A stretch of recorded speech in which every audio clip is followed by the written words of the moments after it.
ओम शांति। 2/10/2023 प्रातः मुरली।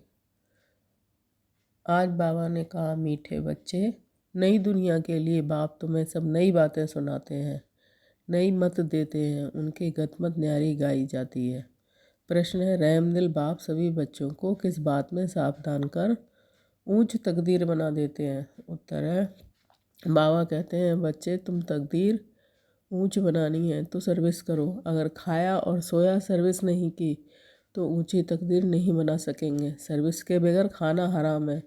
इसलिए बाबा सावधान करते हैं, सारा मदार पढ़ाई पर है। तुम ब्राह्मणों को पढ़ना और पढ़ाना है, सच्ची गीता सुनानी है। बाप को रहम पड़ता है, इसलिए हर बात की रोशनी देते रहते हैं। गीत है, जिस दिन से मिले हम तुम। ओम शांति। रूहानी बाप समझाते हैं, जब बच्चों को बेहद का बाप मिलता है तो हर एक बात नई सुनाते हैं, क्योंकि ये बाप नई दुनिया स्थापन करने वाला है। मनुष्य तो ऐसी नई बातें सुना ना सके।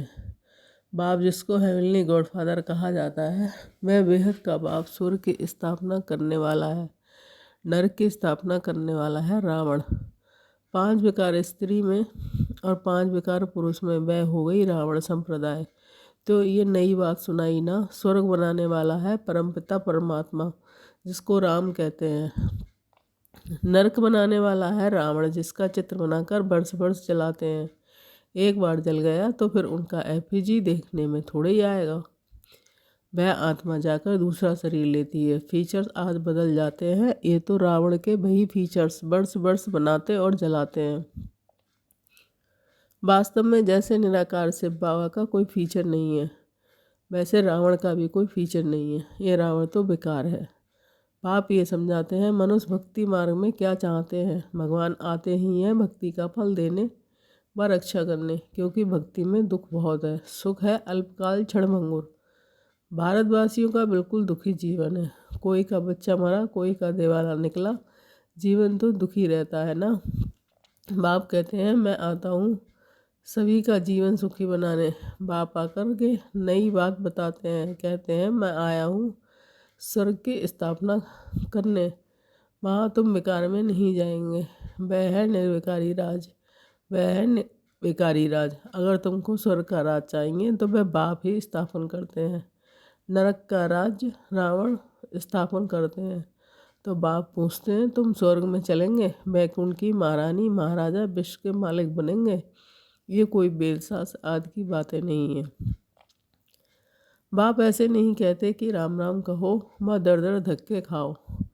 मंदिरों तीर्थों आदि में जाओ व गीता भगवत आदि बैठकर पढ़ो। नहीं, सतयुग में तो शास्त्र होते नहीं है। भल तुम कितने भी वेदसा आदि पढ़ो, यज्ञ जब दान पुण्य आदि करो, ये है ही धक्के खाना। इनसे प्राप्ति कुछ भी नहीं है। भक्ति मार्ग में कोई एब्जेक्ट नहीं है। मैं तुमको स्वर्ग का मालिक बनाने आया हूँ। इस समय सर्व नरकवासी हैं। अगर कोई को कहो तुम नरकवासी हो तो बिगड़ेंगे। वास्तव में तुम जानते हो, नरक कलयुग और स्वर्ग सतयुग को कहा जाता है। बाप बैठकर बादशाही ले आए, कहते हैं स्वर्ग का मालिक बनना है तो पवित्र जरूर बनना पड़ेगा। मूल बात सारी पवित्रता की है। कई मनुष्य कहते हैं, हम पवित्र तो कभी नहीं रह सकते। अरे, तुमको पावन बनाते हैं स्वर्ग में चलने के लिए। पहले वापस शांति धाम में जाकर फिर स्वर्ग में आना है। सभी धर्म वालों को कहते हैं, देह को छोड़ अशरीरी बनकर जाना है। इसलिए देह के अभिमान को तोड़ो। मैं क्रिश्चियन हूँ, बौद्धी हूँ, ये सब देह के धर्म। आत्मा तो स्वीट होम में ही रहती है। तो अब बाप कहते हैं, वापस मुक्ति धाम चलेंगे, वहाँ तुम शांति में रहेंगे। बताओ, तुम वापस कैसे चल सकते हो? मुझ बाप को और अपने स्वीट होम को याद करो। देह के सब धर्म छोड़ो। ये मामा है, काका है, चाचा है, इन सब देह के संबंधों को छोड़ो। अपनों को देह ही समझो। मुझे याद करो, बस ये है मेहनत। और मैं कुछ नहीं सुनाता हूँ। शास्त्र आदि जो पढ़े हैं वह सब छोड़ो। मैंने नई दुनिया के लिए तुमको नई मत देता हूँ। कहा जाता है ना, ईश्वर की गत और मत न्यारी है। गति कहा जाता है मुक्ति को। बाप नई बात सुनाते हैं ना। मनुष्य भी जब सुनते हैं तो कहते हैं यहाँ तो नई बातें हैं, शास्त्रों की कोई बात नहीं है। यूँ तो है गीता की बात, परंतु मनुष्यों ने तो गीता का भी खंडन कर दिया है। मैंने तो गीता पुस्तक में भी नहीं उठाई, वह तो बाद में बनती है। मैं तो तुमको ज्ञान सुनाता हूँ।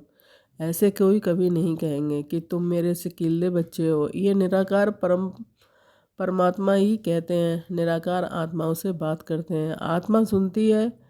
ये शरीर है आर्गन्स, ये बात कभी कोई समझते नहीं। वह मनुष्य को सुनाते हैं, ये परमात्मा बैठ आत्माओं को सुनाते हैं। हम आत्माएं सुनती हैं इन कानों के द्वारा।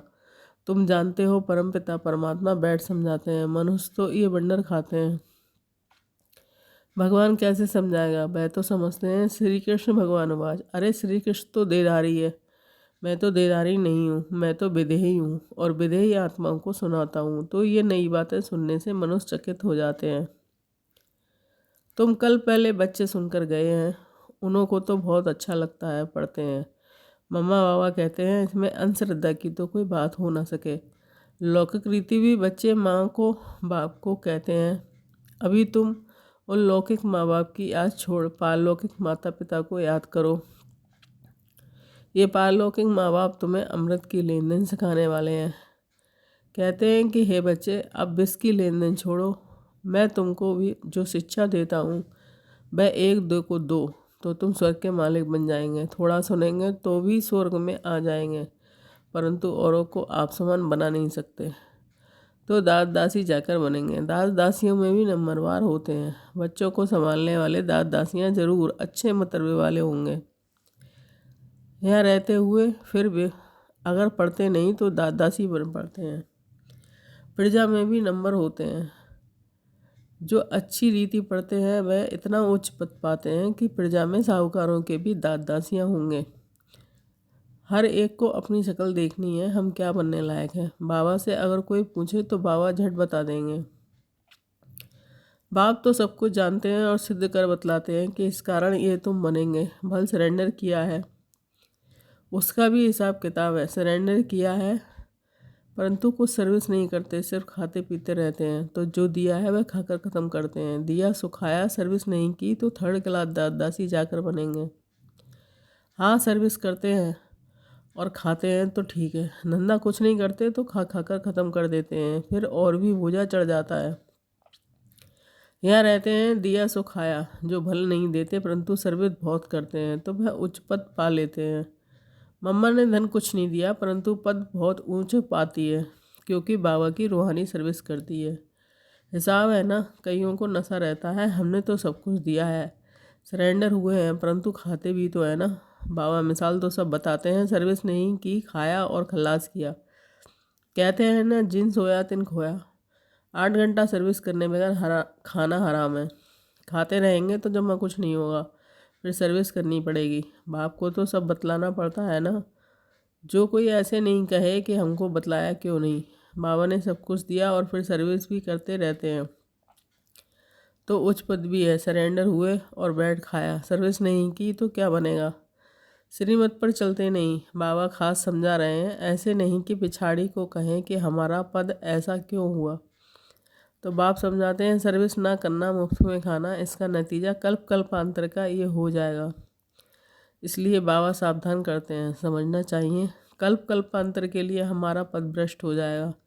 बाबा को रहम पड़ता है, इसलिए हर बात की रोशनी देते हैं। सर्विस नहीं करेंगे तो उच्च पद नहीं पा सकेंगे। जो गृहस्थ व्यवहार में रहते सर्विस करते हैं उनका उच्च पद है। सारा मादार पढ़ाई और पढ़ाने पर है। तुम ब्राह्मण हो, तुमको सच्ची गीता सुनानी है। वह तो कच्छ में कुरम उठाते हैं, तुम्हारे कक्ष में कुछ नहीं। तुम हो सच्चे ब्राह्मण, तुमको सच सुनाना है, सच्ची प्राप्ति करानी है, और सबने घाटा ही दिलाया है, इसलिए लिखा जाता है कि वह सब झूठ है। बाबा सच सुनाकर सचखंड का मालिक बनाते हैं, ये तो समझने की बात है। विश्व का मालिक बनना कम बात है क्या। सेंसिबल बच्चे जो होंगे वह तो प्लान बनाते रहेंगे कि हम सोने की ईंटों का ऐसे ऐसे मकान बनाएंगे, ये करेंगे। साहूकार का बच्चा जैसे बड़ा होता जाएगा तो उनके ख्यालात चलेंगे कि हम ऐसे करेंगे। ये बनाएंगे। तुम भी भविष्य में प्रिंस बनते हो तो शौक होगा ना। अब ऐसे ऐसे महल बनाएंगे जो और कोई का नहीं होगा। ये ख्यालात उनके चलेंगे जो अच्छी रीति पढ़कर पढ़ाते हैं। बादशाही होगी ना तो बुद्धि में ये ख्यालात चलनी चाहिए। हम कितने नंबर से पास होंगे, बड़ा भारी स्कूल है, इसमें लाखों करोड़ों पढ़ेंगे, ढेर आएंगे। ये सब बातें आप ही बैठ समझाते हैं। भगवान एक है, उनको ही माता पिता कहते हैं। वह आकर अडॉप्ट करते हैं और कितनी गुआ बातें हैं। ये नया स्कूल है, नया पढ़ाने वाला है, कितनी अच्छी रीति समझाते हैं। झोली उनकी भरेगी जो लायक होंगे। बाप को याद करेंगे, माँ बाप को कभी कोई भूलता नहीं। फिर संगम युगी बच्चे बाप को भूल कैसे सकते हैं। अच्छा, दूसरी दुनिया धर्म चक्र में है, दुनिया धर्म चक्र में है और तुम बच्चे चुप हो।